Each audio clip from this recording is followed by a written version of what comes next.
Intifada. There is only one solution. There is only one solution. There is only one solution. There is only one solution. Intifada revolution. Intifada revolution.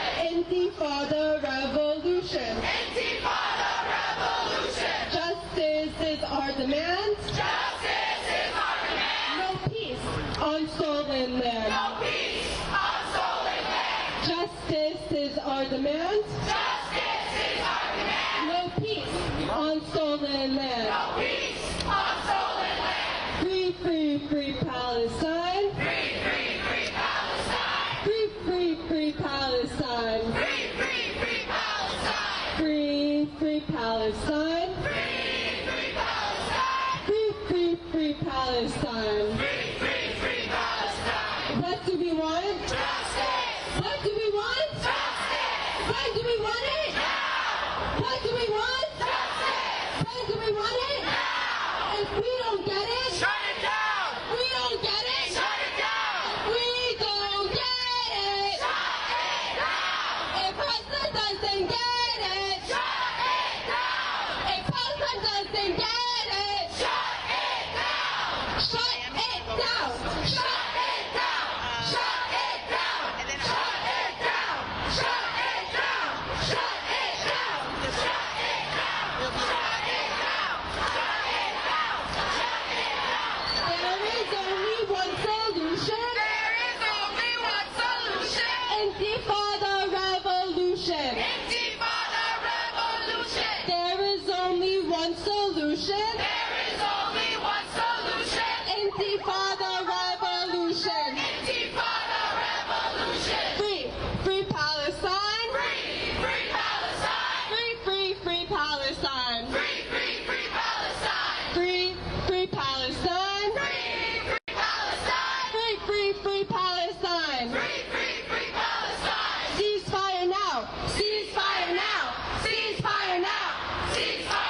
Gaza now!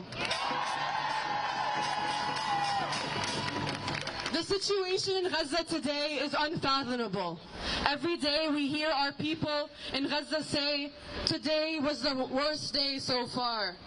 The Israeli bombs continue to rain down on Gaza indiscriminately, killing infants, children, youth, mothers, fathers, grandparents, elders older than the Zionist state itself.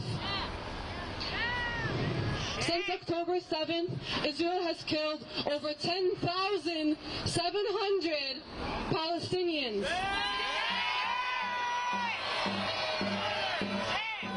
With over 3,500 still trapped under the rubble, bringing the number up to 14,000 martyrs. How has this been allowed to happen? Because the imperialist West has enabled it. Because the imperialist West has orchestrated it.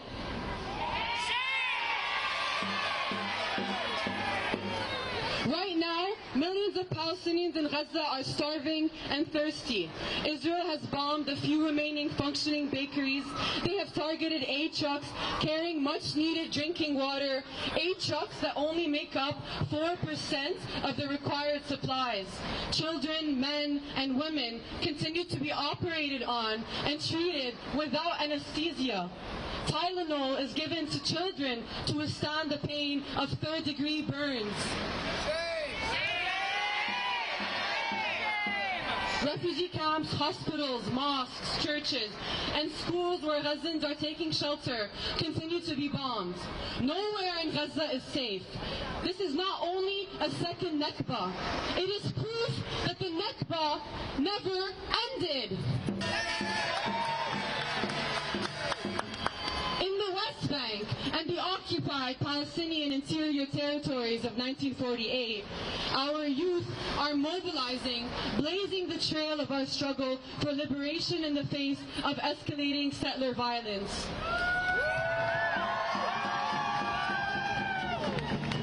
Over 160 Palestinians in the West Bank have been martyred, 14 just today in the glorious Jenin camp. Thousands of Palestinians have been displaced by settlers since October 7th, and overnight raids and arrests by the occupation forces have also increased dramatically. There are over 10,000 Palestinians who are kidnapped and are held in Zionist prison cells since October 7th. Many have faced brutal and inhumane torture and are living in unlivable conditions, and several have been martyred. Settlers and the occupation forces have made mobility even more difficult. At the same time, they are using this attack on Gaza to escalate attacks on the surrounding countries. At least 60 people have been martyred in Lebanon, most recently 3 little girls, and at least 8 in Syria by Zionist bombs. Recordings have surfaced of Zionist soldiers and settlers calling for Zionist control over the surrounding Arab lands, not just Gaza, and for death to all Arabs. The expansionist, genocidal nature of the Zionist settler colony could not be more blatant in this moment. Though we know, as other people of conscience know, that the intentions of Zionism have been clear for over 100 years. However, from the West Bank to Gaza, from the river to the sea, the struggle for Palestinian liberation only grows stronger and stronger in the face of the bombs and bullets of the oppressive Zionist and imperialist worlds.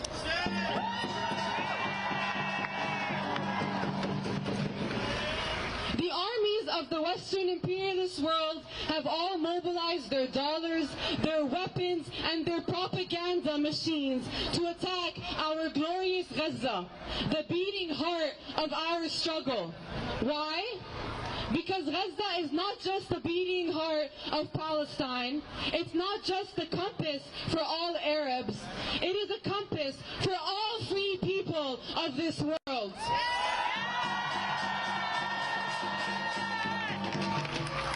The impending and inevitable victory of the people of Gaza will be a victory for the global South, for the working class, a victory for all those who struggle under the suffocating weight of empire and capitalism.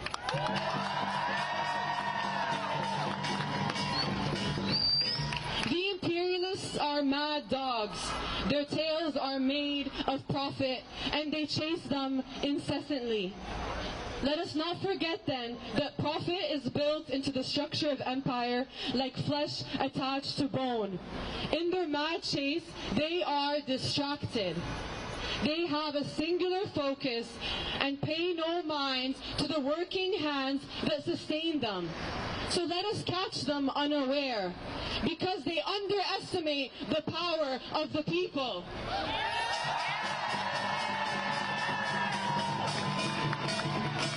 No longer will we feed them, change their water, and clean up after them. No longer will we sustain them. Instead, we will shut it down. We will cut off their tails. Then they will have nothing left to chase.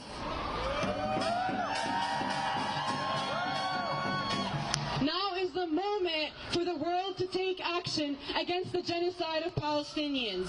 Now is the moment to stand in solidarity with the Palestinian people towards our path to liberation.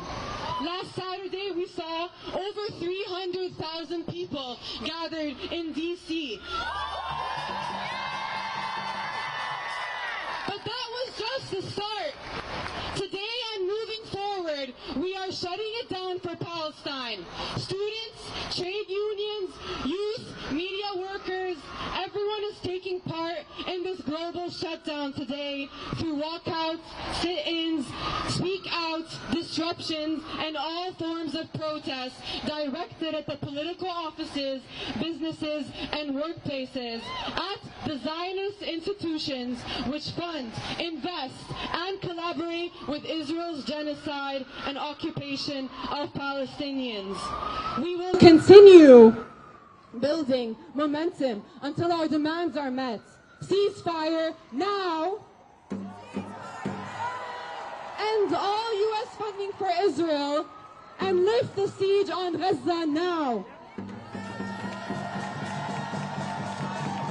And then, after that, after those demands are met, we will keep mobilizing until the total liberation of Palestine and return to our homelands. Our struggle is 75 years in the making, and our victory is inevitable.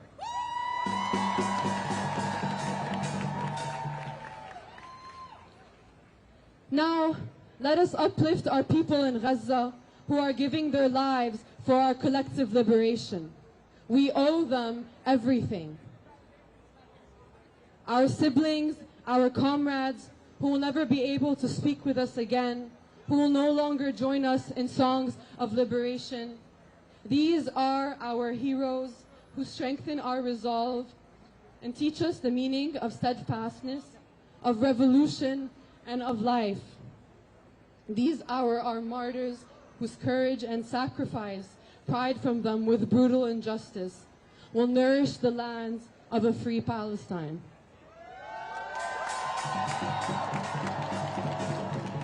From the river to the sea! From the river to the sea! Palestine will be free! Palestine will be free! From the river to the sea! From the river to the sea! Palestine will be free! Palestine will be free! New York City, you will see! New York City, you will see! Palestine will be free! Palestine will be free! New York City, you will learn! New York City, you will learn! By the millions will return! By the millions will return!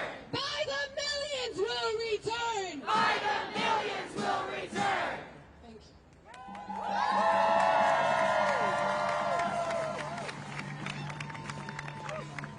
No justice! No peace! No justice! No peace! No justice! No peace! Our brothers and sisters in Palestine, the people of Palestine, have been martyred by the thousands. Thousands more are under the rubble. Women, men, children are walking around with open wounds because the hospitals are overflowing. Winter is coming, and they don't have homes to shelter in, warm clothes. And we are here in the core of the imperial system. And the least we can do, the very least we can do, is shut it down. Shut it down. Shut it down! Shut it down. Shut it down! It down. Shut it down. Shut it down. Shut it down! Shut it down! Those of you who joined us in the streets in Washington, D.C. in the hundreds of thousands sent a very clear message, which is that the people of the West can be unified under a revolutionary Palestinian leadership and a revolutionary political program. What we're saying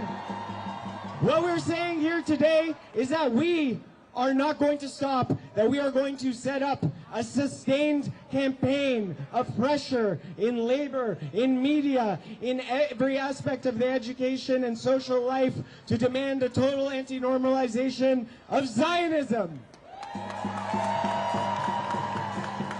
So today is the first day, but let everyone be clear that today is only day one, and there are many days to come. And every infrastructure that you are developing today is going to help to organize every day afterwards. And every part of it counts. To speak more about this campaign, I'd like to call up our comrade from the People's Forum, Leanne. From the river to the sea, Palestine will be free. Palestine will be free! From the river to the sea, From the river to the sea! Palestine will be free. Palestine will be free!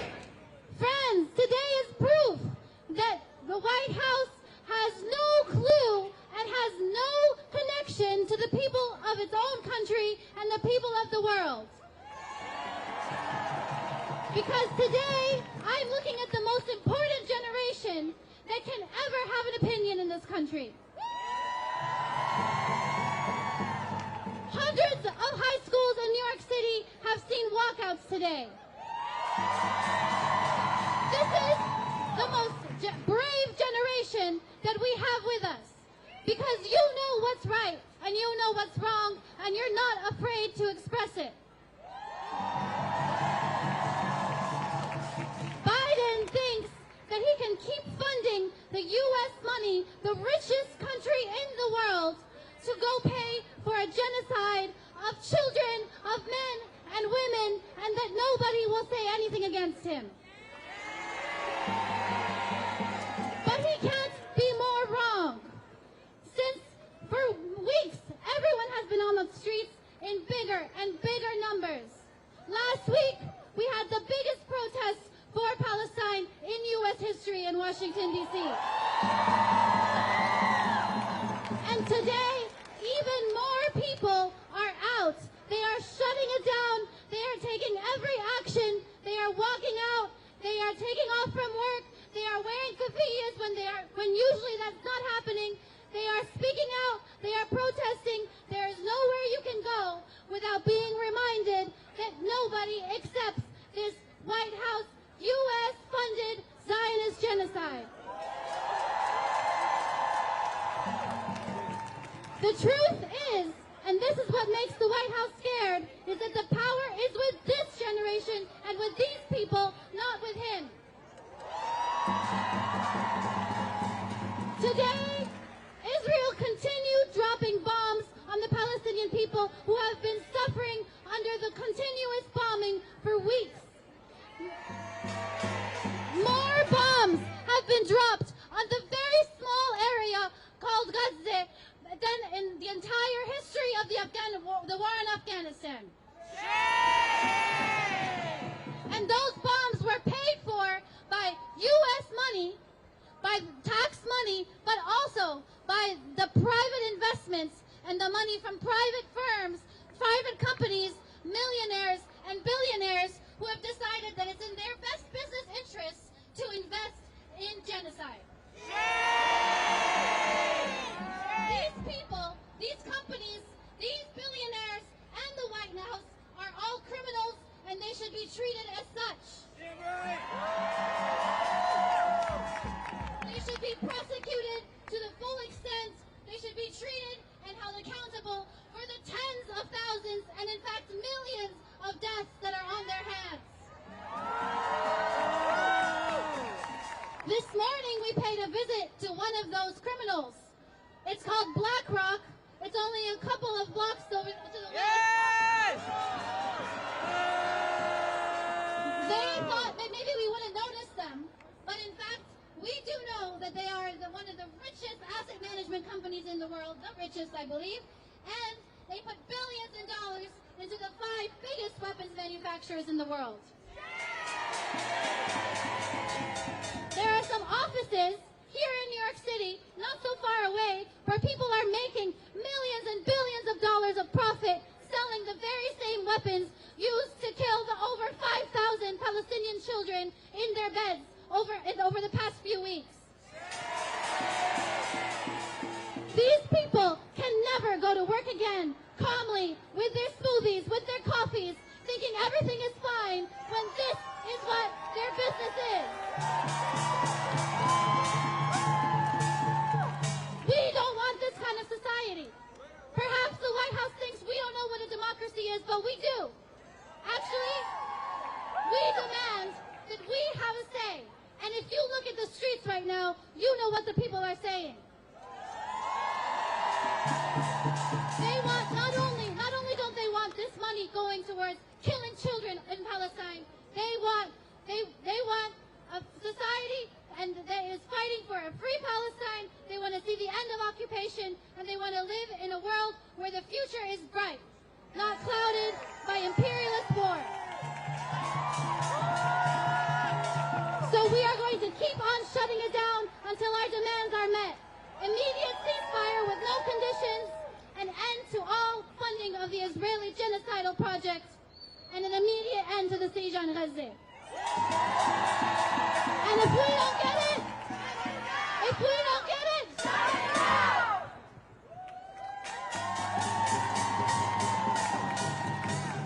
Are there any students who walked out today? Are there any students who walked out today?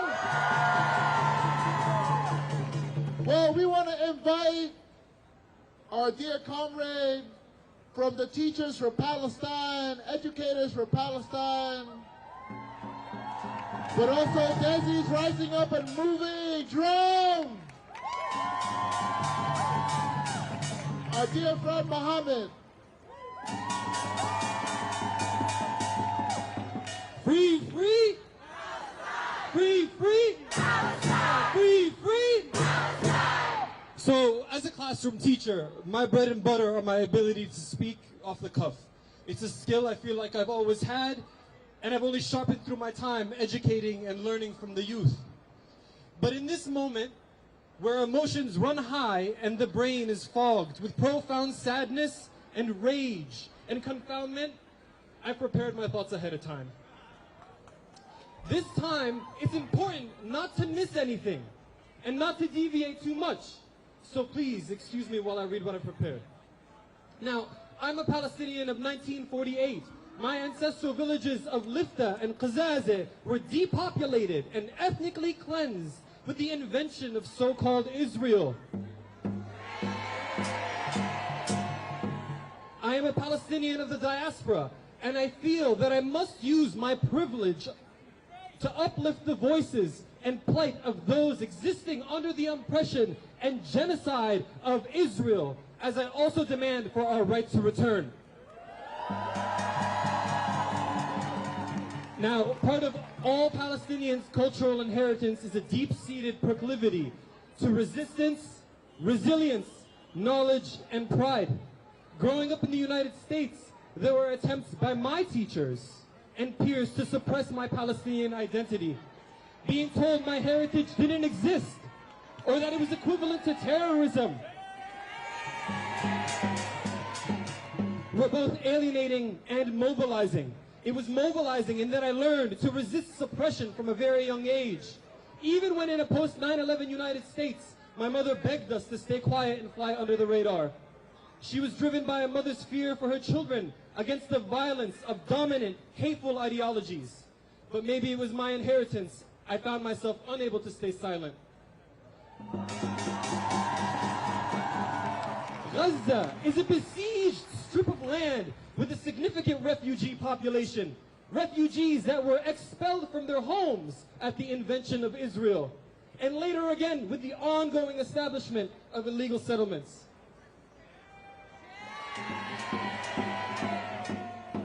Gaza is a concentration camp, a death camp, imprisoned and operated by so-called Israel. It is described by human rights groups as the world's largest open-air prison. For over 16 years, Gaza has been strangled by Israeli blockade. In the past month, Israel has targeted schools, universities, hospitals, mosques, churches, homes, safe zones, escape routes, and communications infrastructure in their civilian bombing campaign.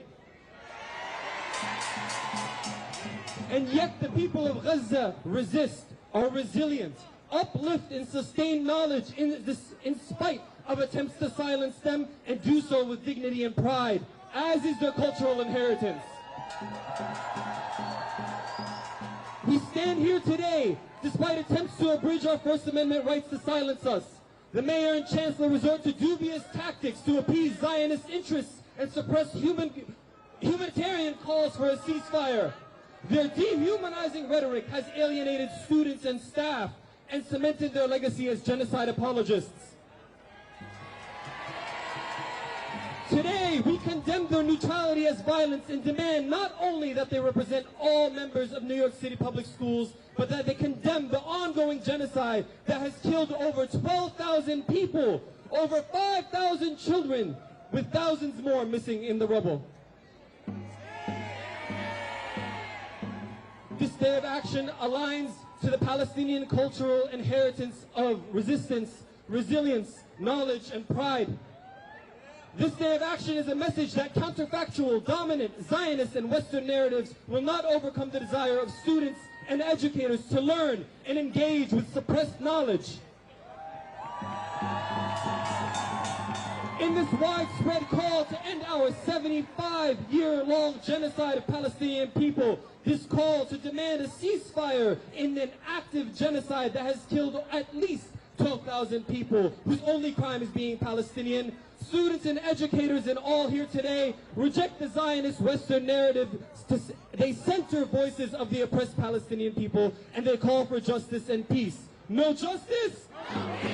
No justice? No peace. No justice? No peace. Thank you.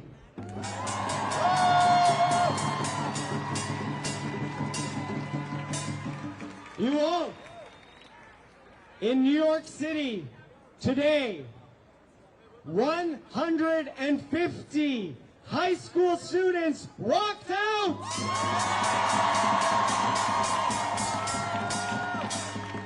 They phone banked and postered. I was up with some of the comrades in the Bronx today, and what I saw was something I honestly would never could have believed would happen. Seeing students walking out, speaking about Palestine, but linking it to their conditions, their histories, their families. This is what solidarity is about. So please join me in welcoming one of those students with an enormous round of applause for senior Afreen.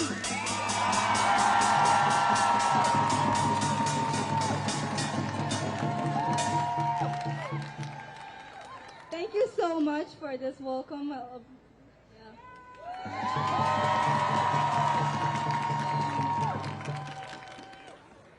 My fellow speakers before me were really well-spoken and well-educated on this matter. But as a student, I believe that I am not as much as educated like them, but I try my best to learn as much as possible about the history of Palestine, about the Palestinian genocide that has been happening for 75 years. And I have been educated, I've been informed about this matter since I was a little kid. My mom always told me about this issue, but I never understood why they would do something like this. I always learned about genocide, apartheid, and discriminations in history books, in stories, and all those stuff. But I never imagined that I would be living through one day.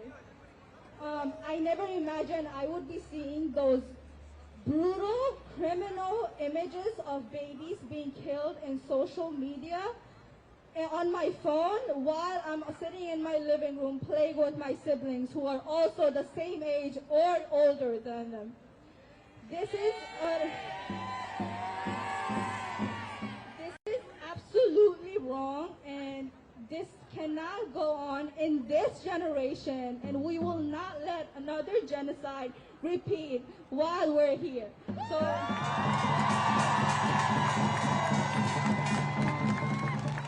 as for today, we're here, we gathered here and we unite together fighting for a greater cause against humanity. It's not just about Palestine, it's about humanity. It's about fighting against oppression, fighting against violence. It is our equal rights and responsibility to speak up for each other and be the voice for the oppressed. As I have learned as a Muslim kid, being taught by my religion, that if you encounter oppression, then you should speak up against it. The least you could do is hate it in your heart.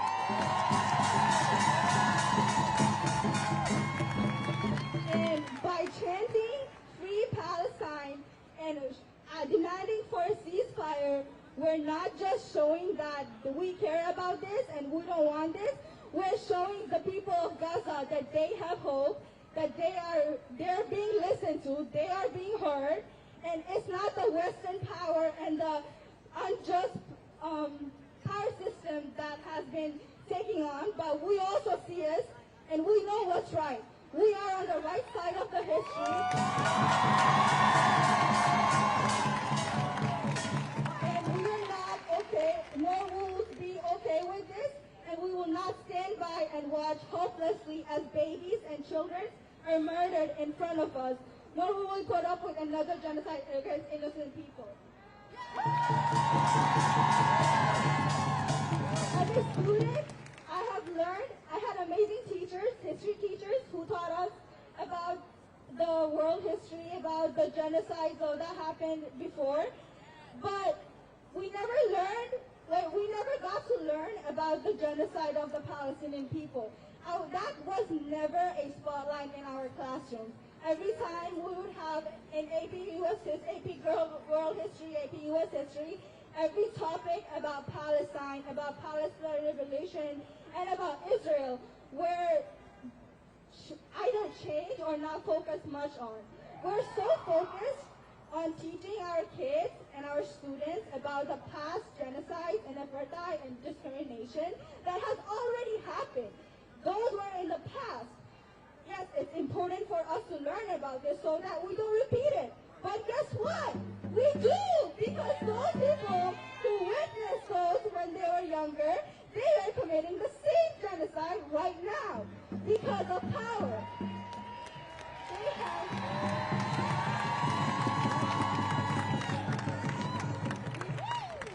Us U.S. taxpayers, my parents, and all people here, adults working from 7 to 8 hours or more to feed your family and get those money, we are not getting paid enough, first of all.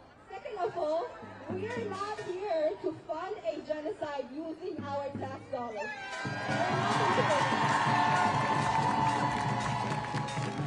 The U.S. has funded $14 billion to the Israel military and the government.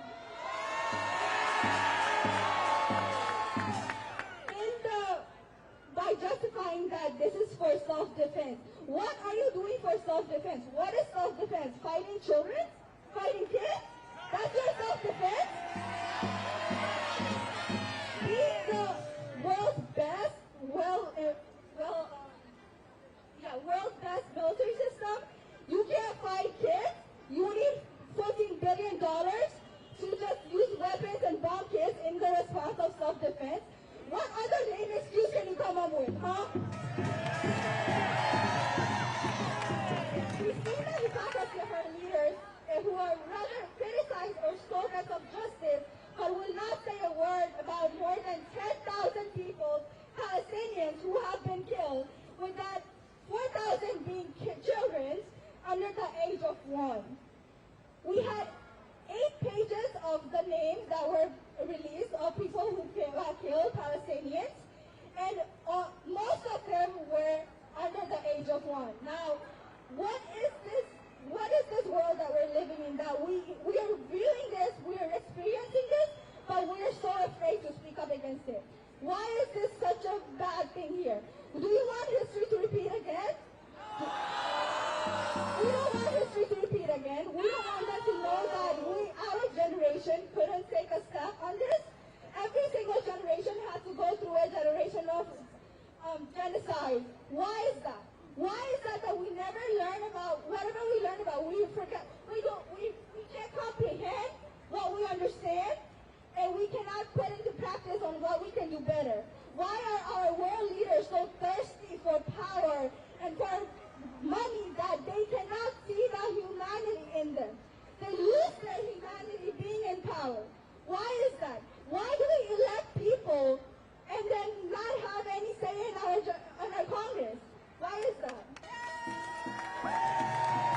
So, with that being said, I just wanted to say that we are here in the West. We are the resistance fighters of the West, and we will not be quiet until Palestine is free.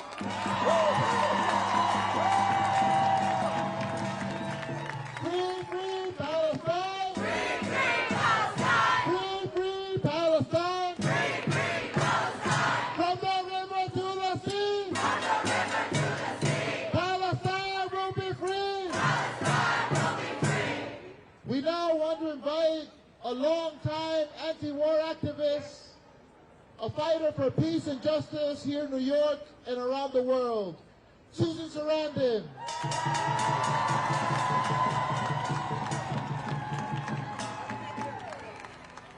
I stand here in my cruelly given white privilege to say that you don't have to be Palestinian to stand with the Palestinian people. You do not have to be Palestinian to understand that the slaughter of almost 5,000 children is unacceptable and a war crime. You do not have to be Palestinian to understand that war crimes are being delivered every single day, according to the UN and other humanitarian groups. This is a time for education, because as a previous speaker mentioned, so many people do not understand the context in which this October 7th assault happened. They don't understand the history of what has been happening to the Palestinian people for 75 years. So this is an opportunity to educate people if they can have an open mind, if you can get beyond the tribal instincts that have separated us now for so long. It's time to have an open heart. It's time to be strong, and it's time that Palestine be free.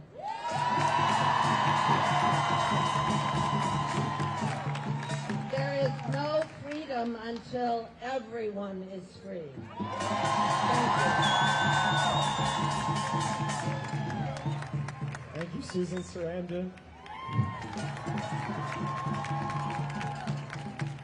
Our next speaker is a longtime struggler for the cause, Claudia de la Cruz.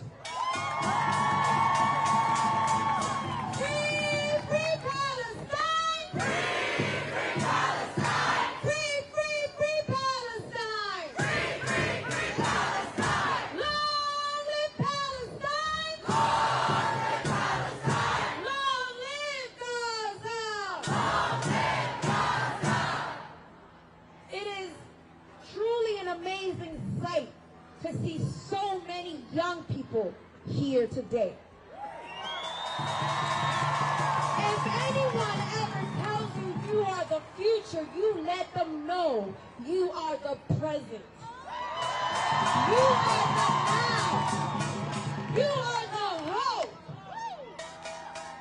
It is crazy to see in the many years of organizing and doing work around the freedom of Palestine, how the tides have turned. How people are utilizing every space and everything they have at their disposal to tell the truth about the Israeli apartheid state. Many of the folks that spoke before me spoke about the numbers.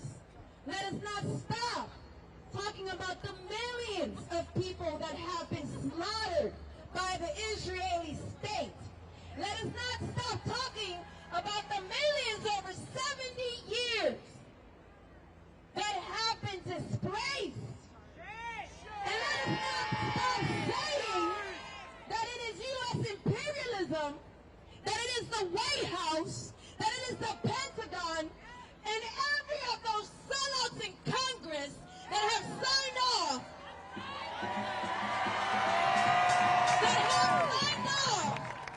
on genocide. Let the record show that the people of the United States of America are not represented by any of those thugs. And it doesn't matter. It doesn't matter whether they're the Democrats or the Republicans. They close ranks when it comes to oppression, when it comes to genocide, invasion, and war. That's what they do. What do we do? Shut it down. We close ranks too. We close fucking ranks too. Let us be straight. Let us be real clear. I am from the poorest congressional district in the United States. That's the South Bronx. In this, the wealthiest country, and in this, the wealthiest city,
comrades from Rojo, the Right to Return Coalition. From the river to the sea. From the river to the sea. Palestine will be free. Palestine will be free. Gaza, don't you cry. Gaza, don't you cry. We will never let you die. We will never let you die. Assalamu alaikum wa rahmatullahi wa barakatuh. May peace be upon you all. I speak on behalf of Al-Auda, New York, the Palestine Right to Return Coalition, and SJP from Queens College. Let it be known, we are not asking, we are not pleading, we demand all Palestinians in the Palestinian diaspora a right to return. All of them. We are not asking for a two-state solution. We want all of it. We demand all the community officials, all the press, all the U.S. officials that have had a hand in the ethnic cleansing of the Palestinians to be held accountable. My message to all the youth, stop watching history from the side. Be the Nelson Mandelas of this generation. Be the Malcolm X's of this generation. Be the Farhadin Aloumis of this generation. From the river to the sea. From the river to the sea. All our lands will be free. All our lands will be free. Free, free Palestine. Free, free Palestine. Long live Palestine. Long live Palestine. La ilaha illallah. La ilaha illallah. Wastahid Habib Allah. Wastahid Habib Allah. La ilaha illallah. La ilaha illallah. Wastahid Habib Allah. Wastahid Habib Allah. There is only one solution. There is only one solution. Intifada revolution. Intifada revolution. Intifada, intifada. Intifada, intifada. Long live the intifada. Long live Intifada. Assalamu alaikum.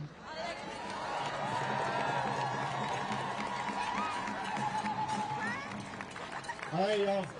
We're seeing an unprecedented attack on our students in our colleges and in our high schools.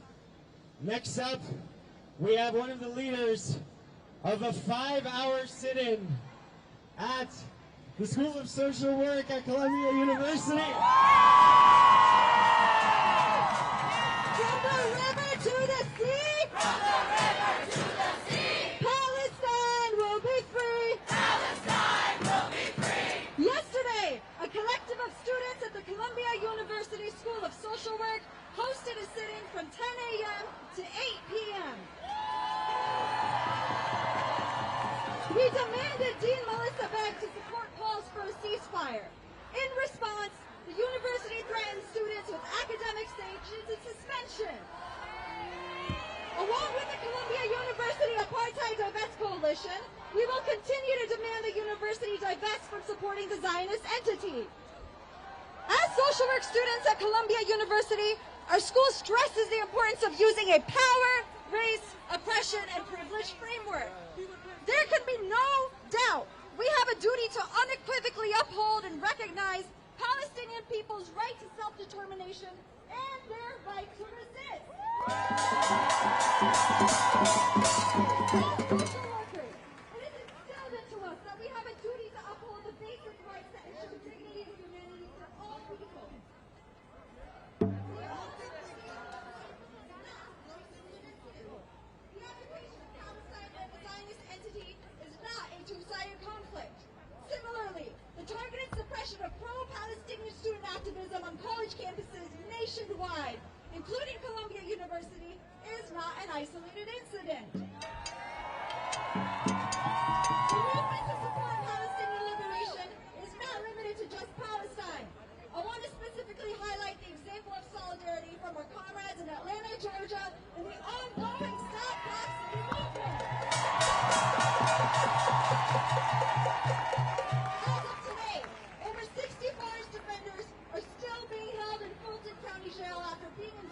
on RICO state domestic terrorism charges and the Georgia For nearly a decade, state and city officials have worked relentlessly to criminalize and suppress student organizing efforts to end the Georgia International Law Enforcement Exchange Program, known as GILLY. They have gone as far as passing resolutions that rated pro-Palestinian student activists as terrorists, making it illegal for anyone in the state to contract with anything that boycotts Israel, and actively attempting to pass a bill that would replace criticisms of Israel with anti-Semitism. On Thursday, October 19th, the U.S. Senate passed a resolution naming Columbia University and aims to criminalize and censor students who have nationally been calling for an end to the occupation of Palestine. This is notable because while the conservative states like Georgia have historically done the same, this is a federal resolution. These past 4 weeks, there have been active attempts by Columbia University administration and officials to mischaracterize pro-Palestinian activism as anti-Semitism. We must reject the notion that challenges to U.S. foreign policy and advocacy for justice in Palestine are a form of discrimination against our comrades in the Jewish community. Student activism on college campuses has historically been an influential and effective means of political and social change for many generations. We will not be silent. Free, free Palestine! We now have the Starbucks Workers Union.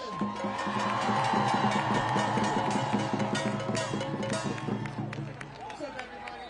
I'm a Starbucks fast food worker in New York City. Our workers have come together to create a Starbucks Workers Union, which almost 400 locations in the country have joined.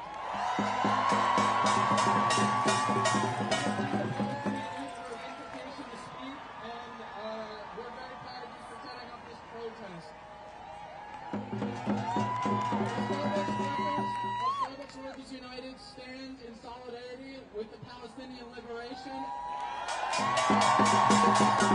and the Palestinian youth movement unequivocally. Organized workers will always stand in solidarity with the Palestinian people's right to self-determination. Organizing as oppressed people to demand justice is not and should not be controversial. We are immensely proud of the youth and the workers who have staged walkouts today in solidarity with the Palestinian liberation, as our Starbucks workers have staged hundreds of work stoppages, strikes, and walkouts over the last 2 years in pursuit of a fair contract. Before the year is out, we will be staging another large series of labor strikes in which we will proudly represent the Palestinian people's liberation. Right now, Palestine is the leader of our world in the fight to dismantle colonial occupation and racial oppression. Starbucks workers share an international and intersectional solidarity with Palestine which can never be broken. The occupation and racial oppression of Palestinians and Palestinian American workers is our struggle across the entire world. And Starbucks workers and Starbucks workers unions will never stop fighting alongside you.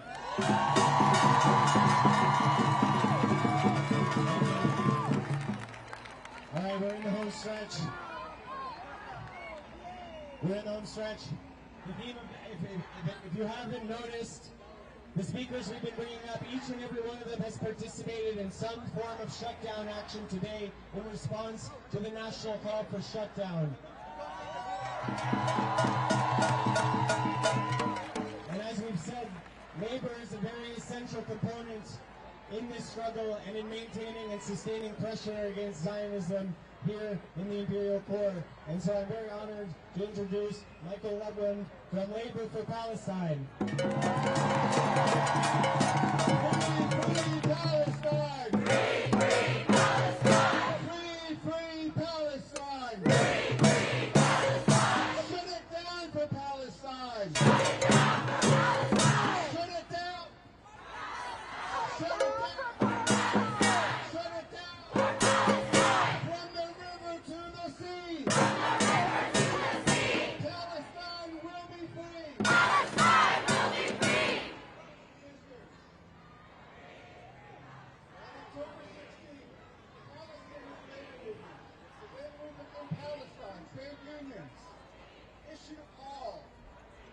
all of us. How many people here at work? How many are here workers? Raise your hand. This is the call that they sent. Quote, we need you to take immediate action wherever you are in the world to prevent the arming of the Israeli state and the companies involved in the infrastructure of the blockade.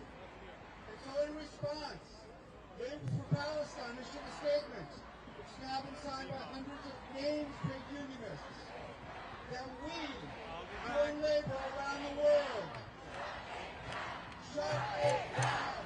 Shut it down. Shut it down. Shut it down. Shut it down. Shut it down. Shut it down. Shut it down. Shut it down. Shut it down. Shut it down. Shut it down. Shut it down. Shut it down. Shut it down. Shut it down. Shut it down. That last week, in this country, on the West Coast, block the boat, stop Israeli ships,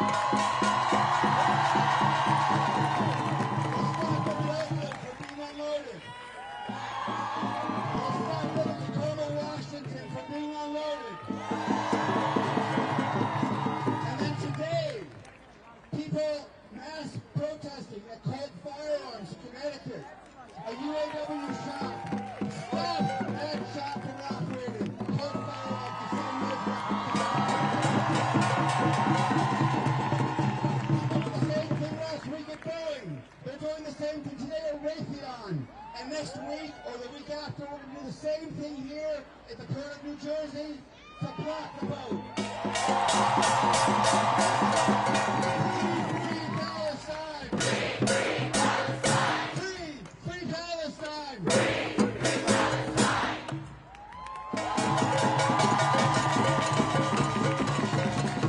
Are you ready to march?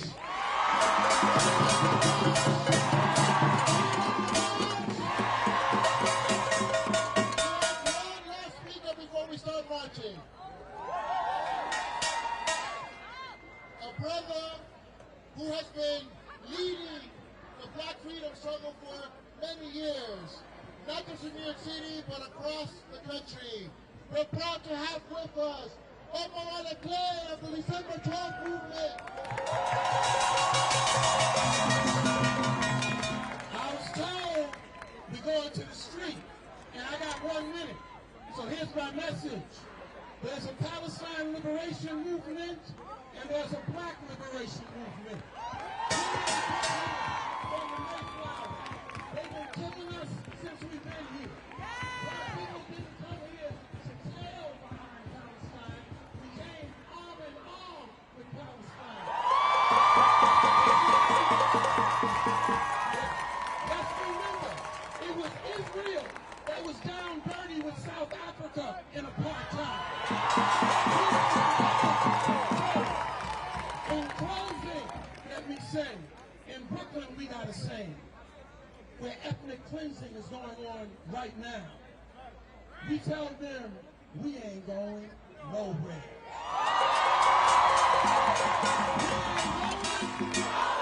We ain't going nowhere. We ain't going nowhere. We ain't going nowhere. Free Palestine.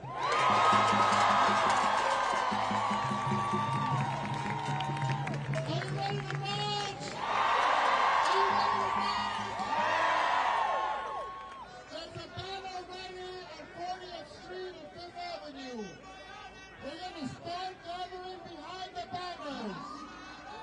We're going to march down Fifth Avenue, down to 34th Street.